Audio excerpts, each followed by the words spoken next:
हस्तरेखा विज्ञान में अंगूठे का विशेष महत्व होता है। आप देखते होंगे, ये देखिए मैंने दाहिने हाथ की हथेली का चित्र है और ये अंगूठा है। ये अंगूठा जो है देखते हैं, ये है दोस्तों, ये अंगूठा है जी। अनामिका तर्जनी उंगली है, इसी के पहले अंगूठा होता है। तो इसमें जो है आप देखते होंगे कि 3 पोर बनी होती है। सबसे ऊपर जो नाखून की पोर है उसको प्रथम पोर बोलते हैं, बीच में दूसरा हिस्सा होता है उसे द्वितीय पोर, और ये जो शुक्र पर्वत के घेरते हुए अंतिम में रहता है ये तृतीय पोर कहलाता है। इसमें ये तीनों पोर हैं, ये तीनों जो है अलग अलग चीज़ों का अभिनृत्य करती हैं। तो उसी के बारे में दोस्तों बता रहा हूँ कि हस्तरेखा विज्ञान में अंगूठे का विशेष महत्व होता है।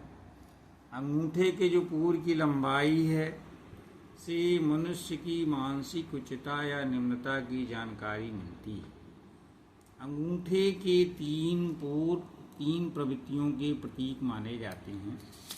पहला है इच्छा शक्ति। पहला पोर जो है ये भी आम अंगूठे का बनाया हुआ है, ये इच्छा शक्ति प्रथम पोर है, जो नाखून वाली पोर है, ये इच्छा शक्ति की प्रतीक है। दूसरी पोर भी ये जो है ये तर्क शक्ति की प्रतीक है। तीसरी जो शुक्र पर्वत से घिरा हुआ क्षेत्र है लास्ट में ये तीसरी, ये शुक्र जीवन गुरु के नीचे शुरू होता तो यहाँ से रहता है ये तीसरी पोर। तो दोस्तों, तो पहला इच्छा शक्ति का प्रतीक है, दूसरा तर्क शक्ति का प्रतीक है, तीसरा प्रेम भावना का है। कि अंगूठे के चित्र से आप समझ गए होंगे। तो दोस्तों, अंगूठे की जो प्रथम पोर होती है, ये अंगूठ जिसमें नाखून रहता है, वो व्यक्ति की कार्य करने के प्रति इच्छा को बताता है। यानी उसके अंदर कितनी तीव्रता है, कार्य के प्रति कितनी लगन है किसी भी कार्य करने में, तो इसके इच्छा शक्ति को बताता है। अगर यह पोर लंबी है, यानी ये पहला अंगूठे वाली पोर लंबी है, ये अन्य के इस दोनों पोरों की अपेक्षा ये ज़्यादा लंबा है अंगूठा, तो व्यक्ति में किसी कार्य के प्रति तीव्र इच्छा शक्ति होती है और इस कार्य को वह पूरे मनोयोग से यानी पूरे मन से करता है और अपने कार्य में सफलता प्राप्त करने में सक्षम होता है।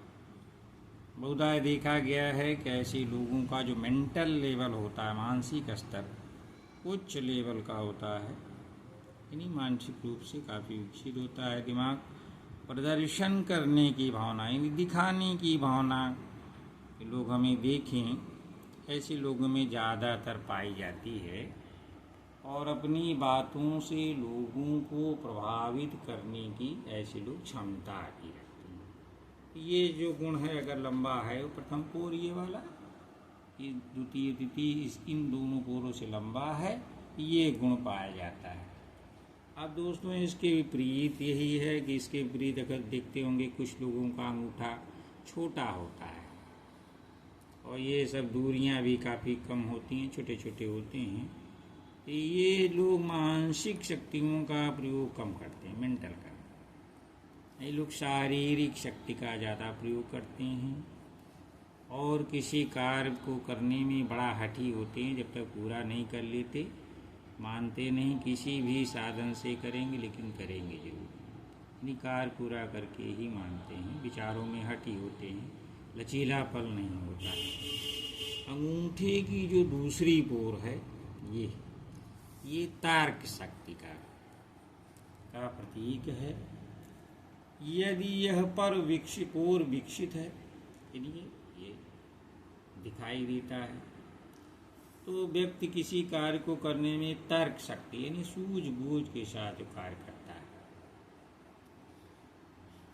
और सफलता की सीढ़ियाँ चढ़ता जाता है। यानी इससे जो है वो बैलेंस बना के चलता है, इच्छा भी रहती है और कार्य को सूझ विचार करके आगे बढ़ता है, सफलता की सीढ़ियाँ क्रमशः चढ़ता जाता है।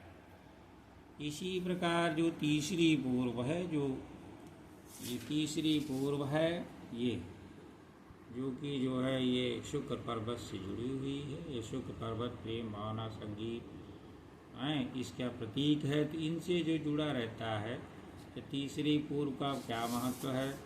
तीसरी पूर्व जो कि शुक्र पर्वत से जुड़ी रहती है, यदि स्पष्ट रूप से दिखाई देता तीसरा पूर्व, तो व्यक्ति भावना प्रधान होता है, इमोशनल होता है, प्रेम संबंधों में काफ़ी उदार होता है, वैवाहिक संबंध होने पर संबंधों में स्थिरता की भावना पाई जाती है। जी, इसकी विशेषता है। तीसरा पर्व विकसित होगा तो व्यक्ति इस तरह के गुणों वाला होता है। यदि अंगूठे के जोड़ कठोर हैं, आप देखते होंगे किसी का लचीला होता है, किसी का सीधा मुड़ता नहीं है, और अंगुलियां अगर आप फैलाएं, अंगूठा एकदम सीधा रहता है, किसी तरफ झुकाव नहीं है, तो ऐसे व्यक्तियों की इच्छा शक्ति दृढ़ होती है, दृढ़ होती है, बहुत स्ट्रांग होती है। अर्थात किसी कार्य की इच्छा करने के उपरांत तब तक शांत ऐसे लोग नहीं बैठते हैं जब तक कि उसका जो है ऑब्जेक्ट यानी उद्देश्य पूरा ना हो जाए। लोगों से परिस्थितियों के अनुसार जुड़कर लाभ उठाने की ऐसे लोगों में क्षमता होती है। उनमें शासन करने की भावना होती है, दूसरे लोगों पे शासन करें, कुर्सी पर बैठकर या किसी भी तरह ताकतवर होकर शासन करें, ऐसी भावना होती है। ऐसे लोग दृढ़ संकल्प लेके आगे बढ़ते हैं, सफलता की सीढ़ियाँ चढ़ते जाते हैं। कुल मिलाकर के जो शक्त पूरा होता है वो कठोर निर्णय लेने में सक्षम बनाता है और सफलता दिलाता है। अब इसके विपरीत आप देखते होंगे ये अंगूठा जो है ये इस साइड में झुका रहता है, लचकदार रहता है। कुछ लोगों का सीधा रहता है और कुछ लोगों का एकदम झुकाव रहता है। तो अगर जोड़ लचकदार है यानी हथेली से बाहर पीछे की तरफ झुका हुआ होता है, ऐसे अंगूठे वाले लोग क्या होता है, समय और स्थान के अनुसार अपने को एडजस्ट कर लेते हैं। हालांकि विचारों में उतनी दृढ़ता नहीं पाई जाती है जितना कि पहले मैंने बताया, लेकिन एडजस्टमेंट कर लेते हैं। जहाँ जाते हैं उन परिस्थितियों के अनुसार ये रहना सीख जाते हैं। और सफलता के मार्ग में हालांकि इनकी एक कमी भी है कि इनके सफलता में आगे तो बढ़ते हैं लेकिन विचारों में बार बार परिवर्तन करते हैं, जिससे वो बाधाएं उत्पन्न होती हैं। लेकिन फिर भी अंत में ऐसे लोग विपरीत परिस्थितियों में भी सफलता प्राप्त कर लेते हैं। अंततः इन्हीं सबसे जो ही जाते हैं, कठिनाइयों के बाद कठिनाइयों का डटकर मुकाबला करते हैं। सफलता की सीढ़ियाँ धीरे धीरे चढ़कर के अंतिम लक्ष्य यानी ऑब्जेक्ट जो उनका रहता है, भटकाव के बाद भी वो प्राप्त कर लेते हैं। यदि अंगूठे का प्रथम पोर यानी जो नाखून वाला पोर है, जो इच्छा शक्ति का प्रतीक है, और द्वितीय पोर जो उसके नीचे रहता है बराबर है, तो व्यक्ति बहुत सूझबूझ से कार्य करने वाला होता है। यानी दोनों कर बराबर हैं, उसके कार्यों और वाणी में सामंजस्य होता है। अब एक नई चीज़ है, ये तो अंगूठा है, अंगूठे के जोड़ हैं, अंगूठे का जो है लचीलापन है। अब एक और होता है अंगूठे में यौ का चिन्ह। अब यो का चिन्ह कहाँ होता है? इसी में यो का चिन्ह बना रहता है। इसे ये आप देखते होंगे ऐसे बना रहता है। अगर ऐसे कहीं बीच में पाया जाता है यो चिन्ह, उसको यो बोलते हैं। तो अगर इस तरह का चिन्ह व्यक्ति के अंगूठे में बना हुआ है तो समझ लीजिए वो व्यक्ति धनी होगा और बुद्धिमान होगा। ऐसा व्यक्ति सुंदर वक्ता भी हो सकता है और समाज में निश्चित रूप से प्रतिष्ठित होता है। समय के साथ साथ उसकी प्रतिष्ठा समाज में बढ़ती जाती है। यानी योग का चिन्ह होना अंगूठे में एक अच्छी निशानी मानी जाती है, संतान की भी अच्छी निशानी मानी जाती है। अगर शुक्र पर्वत के लास्ट वाले में रहता है तो ये जो है ये संतान होने की अच्छी निशानी मानी जाती है। दोस्तों, अंगूठे की विशेषता के बाद और एक तथ्य आपके सामने और बताना चाहता हूँ कि अगर दोनों हाथ आप सामने फैला लें और उसको मिला लें दोनों हथेलियों को, अगर चंद्रमा बने तो व्यक्ति भाग्यशाली होता है। अब चंद्रमा कैसे बनेगा, ये देखें, ये अब हथेली का चित्र है, देखें ये हृदय रेखा है, ऐसे ये गुरु पर्वत पे जा रही है। और एक ये तो दाहिने हाथ का है, अगर बाएं हाथ के अभी हथेली का चित्र है यहीं से जोड़ें और दूसरी हथेली हो उसमें भी ऐसे जोड़ने पे चंद्र दिखाई दे रहा है। ये बाएं हाथ अगर यहाँ जोड़ हो तो अगर ऐसे चंद्रमा बनता है और दोनों गुरु पर्वत पर जा रहे हैं, यहाँ गुरु है बाएं हाथ के हथेली के दाहिने हाथ के हथेली का, अगर ऐसे चंद्रमा बन जाता है तो क्या होता है, ऐसे लोग जो है भाग्यशाली होते हैं, धनी होते हैं। और यदि हृदय रेखा बृहस्पति पर्वत पर पहुंच जाती, जैसे इसमें बृहस्पति हृदय रेखा है, ये यही हार्ट लाइन है, ये यहाँ गुरु पर्वत है, यहाँ तक अगर ये पहुंच गई है तो ऐसे लोगों का वैवाहिक जीवन काफ़ी सुखी और सफल होता है। यानी बृहस्पति पर्वत पर रेखा पहुँचने पर वैवाहिक जीवन की सफलता निश्चित रहती है।